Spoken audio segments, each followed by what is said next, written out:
کامیاب کیسے ہوں؟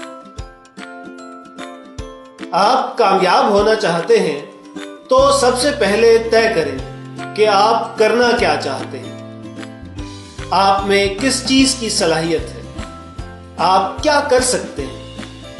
ایسا کیا ہے جو آپ دوسروں سے بہتر کر سکتے ہیں یا دوسروں سے مختلف کر سکتے ہیں؟ وہ کیا ہے جو آپ شوق سے کریں گے؟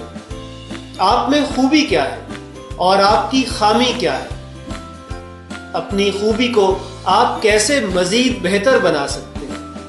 اپنی خامی پر کیسے قابو پا سکتے ہیں؟ آپ کو کیا سیکھنے کی ضرورت ہے؟ ان سوالوں کے جواب لینے کے بعد آپ ایک اسٹریٹجی یا منصوبہ بنا لیں۔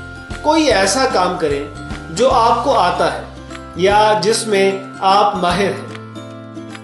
سوچیں کہ اپنی مہارت کو کس طرح استعمال کر سکتے ہیں۔ اپنی مہارت سے آپ کس طرح لوگوں کے کام آ سکتے ہیں، انہیں کوئی فائدہ پہنچا سکتے ہیں، کیونکہ کامیابی کا دار و مدار اس بات پر ہے کہ جو کچھ بھی آپ کر رہے ہیں وہ کتنے لوگوں کو فائدہ پہنچا رہا ہے۔ طے کر لیا کہ کیا کرنا ہے تو پھر اسے شروع کر دیں۔ کسی کام کو شروع کرنا شاید سب سے مشکل مرحلہ ہوتا ہے۔ بہت سی مشکلات آپ کو کام شروع کرنے کے بعد سامنے آئیں گی۔ اس کے لیے بھی ابھی سے تیاری کر لیں۔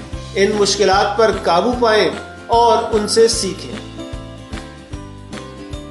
یہ بھی ہو سکتا ہے کہ آپ ناکام ہوں، لیکن اس پر بھی دل چھوٹا نہ کریں۔ منصوبہ بندی میں یہ بات بھی شامل رکھیں کہ راستے میں کوئی رکاوٹ آئی تو اسے کیسے دور کریں گے۔ ناکامی کا سامنا کرنا پڑا تو آپ کا رد عمل کیا ہوگا اور آپ کیسے اپنی ناکامی کو کامیابی میں بدلیں گے۔ باقاعدہ منصوبہ بندی کے ساتھ مسلسل کوشش کریں، آپ کامیاب ہو جائیں گے۔